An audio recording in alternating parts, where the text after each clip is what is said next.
Hello and welcome to Sportsweek. I'm Harry Turberfield and here's all the latest sports coverage from around the county. Starting off with the ice hockey, where the Basingstoke Bison looked to improve on recent poor performances in their derby match against the Bees. Ed Brown was there to cover the action. The Basingstoke Bison are out of form, but Derby Day with the Bees is the perfect opportunity to change their luck.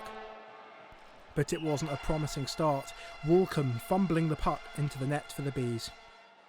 Bison captain George Norcliffe levelled the game, sniping from close range. Alex Metton produced two fine saves, but he couldn't muster a third.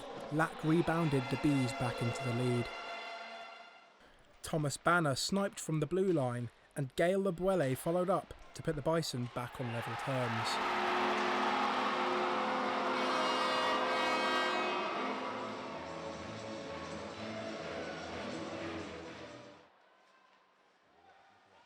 Walkom locked up a hat-trick with two quick goals. Bees, 2 goals to the good.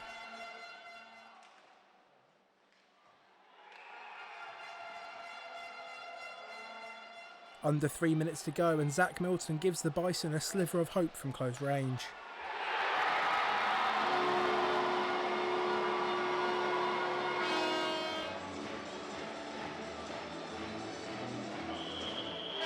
The Bison were this close to sending the game to overtime, but Norcliffe's shot goes begging. Bison 3, Bees 4. I thought, again, I didn't feel our performance was good enough. I expected a response coming off the back of Wednesday, and we, as the game went on, we kind of grew, but it was just our own mistakes killed us, and we didn't control the game in the areas that I feel we should have. The Bison host the Raiders this Saturday. Ed Brown, Winchester News Online.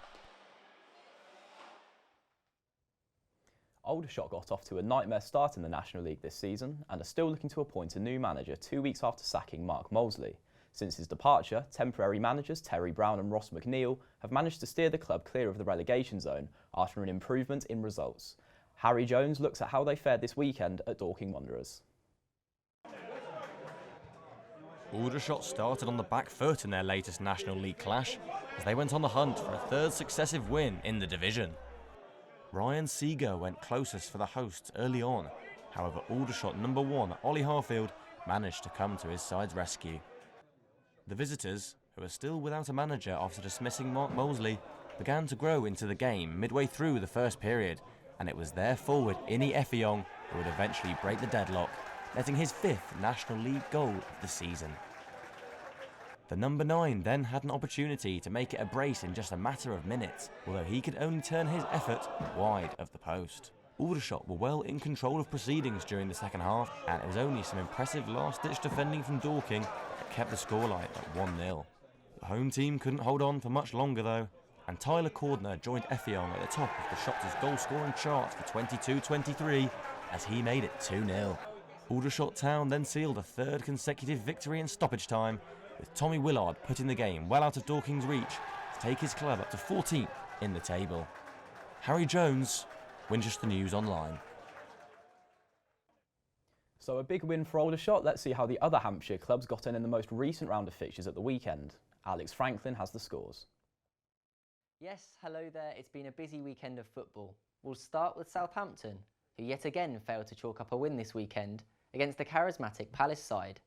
Saints manager Ralph Hasenhüttl had some harsh words for his team after the match, saying that they were too slow and made too many mistakes. This leaves Southampton hovering in a dangerous position, approaching the World Cup break. Southampton are only 1 point above the drop zone. Some other local fixtures you may have missed this weekend then, and Basingstoke Town were involved in a thrilling match against inform Marlow, who sits 2nd in the league. Despite Basingstoke being 2-0 up in the game, Marlow came through to beat Basingstoke 5-2.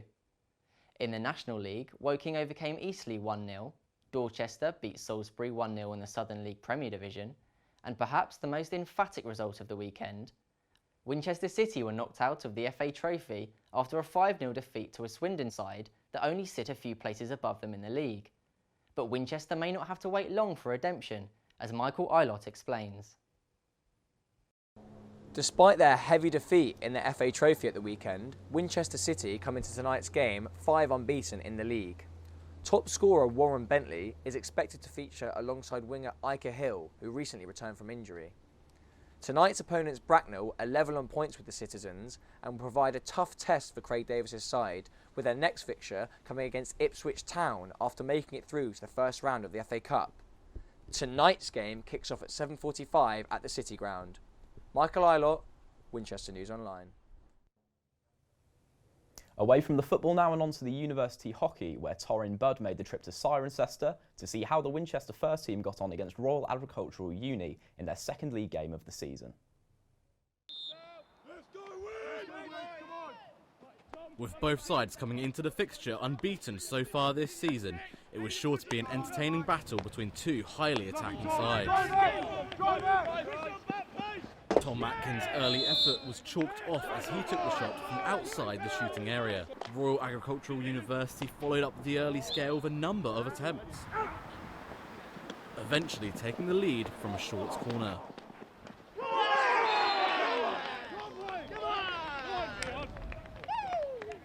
The hosts had no intention of resting on their laurels, doubling their lead just before half-time.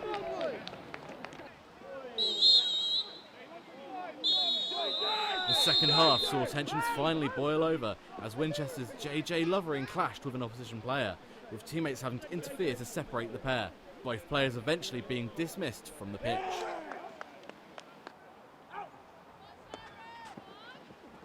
It looked like the game was over as Royal Agricultural looked to have scored again, but it was disallowed for contact in the build-up play.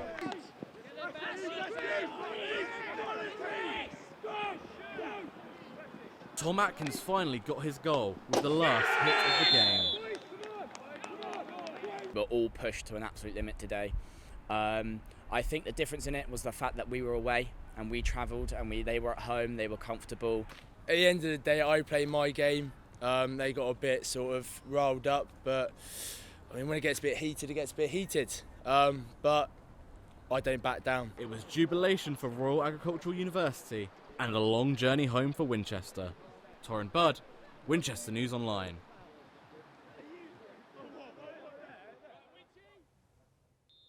That's all for the sports this week. Thank you for watching. See you next time.